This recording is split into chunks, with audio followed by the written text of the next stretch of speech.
آقا علیہ السلام کے پر دیوانوں، سیدنا عمر فاروق اعظم رضی اللہ عنہ کا مزاج ایسا تھا کہ آپ جب مسجد نبوی کے اندر خطبہ ارشاد فرماتے تھے تو سناٹا پسرا ہوتا تھا، صحابہ اکرام اسے سنا کرتے تھے۔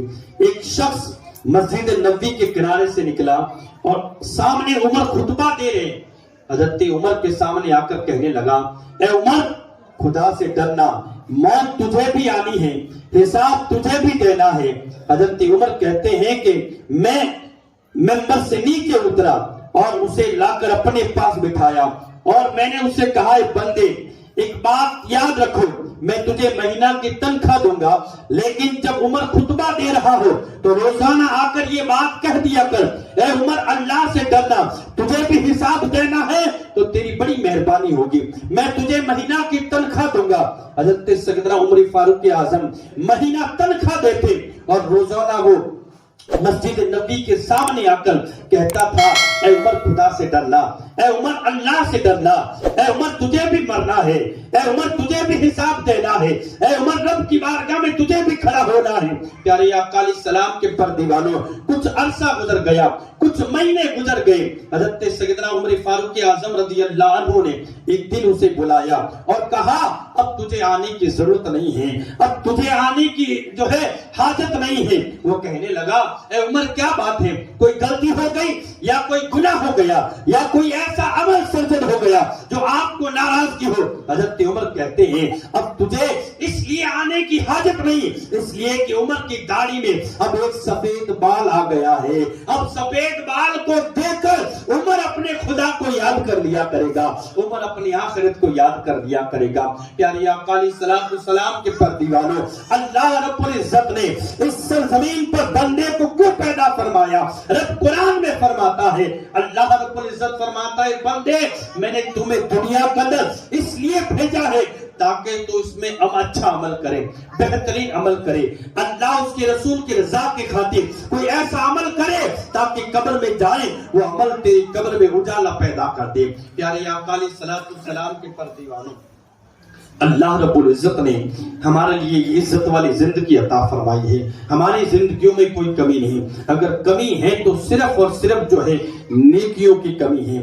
پیارے آقا علیہ السلام کے پر دیوانوں، اگر ہم اپنی زندگی کو دیکھیں کہ ہماری زندگیوں میں نہ نمازیں ہیں، ہماری زندگیوں میں نہ عمل صالحہ ہے، ہماری زندگیوں میں نہ اچھائیاں ہیں، ہماری زندگیوں میں نہ خلوص ہے، نہ اخلاص ہے، نہ محبت ہے، نہ وفا ہے، کچھ بھی نہیں ہے۔ ہم بس صرف اس لیے پیدا ہوئے، ہم اپنے آپ پر اس لیے ناز کرتے ہیں کہ ہم نبی محبوب صلی اللہ علیہ وسلم کی پیاری امت میں ہیں۔ پیارے آقا علیہ السلام کے پر دیوانوں، شکر گزاری کیا کرو، اپنے آپ کو جو ہے شرمندہ کیا کرو اللہ رب العزت کی بارگاہ میں۔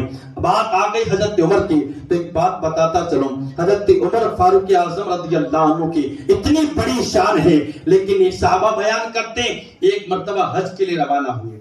صحابہ کہتے ہیں جب حج سے واپس ہم مدینہ کی طرف آ رہے تھے، مکہ المکرمہ اور مدینہ طیبہ کے بیچ میں ایک ایسی جھاڑیاں آئی جہاں آ کر حضرت عمر اپنی سواری سے نیچے اترے اور ایک درخت کے پاس جا کر حضرت عمر رونے لگے، ایسے رونے لگے۔ صحابہ بیان کرتے ہیں کہ عمر کا رونا دیکھ کر دوسرے صحابہ بھی رونے لگے۔ جب حضرت عمر جو ہے رو کر بند ہو گئے تو تمام صحابہ اکرام نے پوچھا، اے عمر، بات کیا ہے؟ وجہ کیا ہے کہ آپ کو یہ جھاڑیاں، آپ کو یہ درخت کس چیز کی یاد دلاتا ہے؟ حضرت عمر کہتے ہیں، اے لوگوں، ایک وقت تھا کہ میں چند اونٹ لے کر جو ہے اس جھاڑیوں میں آتا تھا اور میں اپنے باپ کے اونٹ چرایا کرتا تھا۔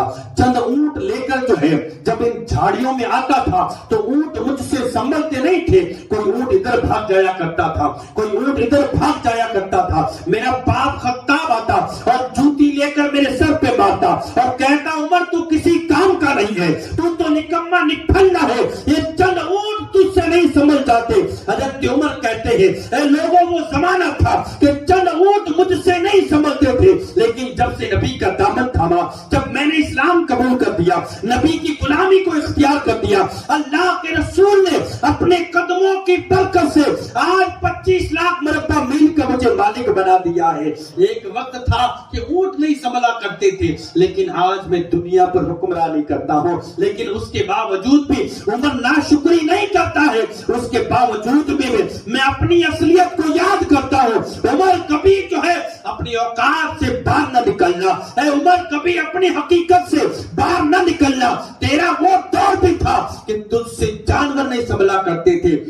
یہ جو حکومت ملی، یہ جو ریاست ملی، یہ جو تمہیں جو کچھ ملا ہے، یہ نبی کے قدموں کی برکت ہے۔ پیارے آقا علیہ السلام کے پر دیوانوں، یہ کیسے ہم مسلمان ہیں؟ ہم کیسے مسلمان ہیں؟ نام ہمارا مسلمان ہے، لیکن ہمارے اخلاص کے اندر کچھ بھی نہیں ہے۔ پیارے آقا علیہ السلام کے پر دیوانوں، اپنے اخلاص کے اندر شکر گزاری پیدا کرو، اخلاص کے اندر نبی پاک صلی اللہ علیہ وسلم کی اداؤں کو ڈھالو۔ جو قوم نبی کی اداؤں پر پختہ طور پہ عمل کرتی ہے، وہ قوم دنیا پر حکمرانی کرتی ہے، لیکن جس قوم نے نبی کی وفاؤں کو ٹھکرا دیا، جس قوم نے نبی کی اداؤں کو چھوڑ دیا، حال یہ ہو گیا کہ ذلت اور رسوائی اس قوم کا مقدر بن گئی۔ پیارے آقا علیہ السلام کے پر دیوانوں، خدا کے لیے آؤ، دین کے خاطر آؤ، خدا کے لیے مصطفیٰ کریم علیہ السلام کی اداؤں کو ڈھالو۔ یاد کرو حضرت سیدنا سلمان فارسی رضی اللہ عنہ، حضرت سیدنا سلمان فارسی ایک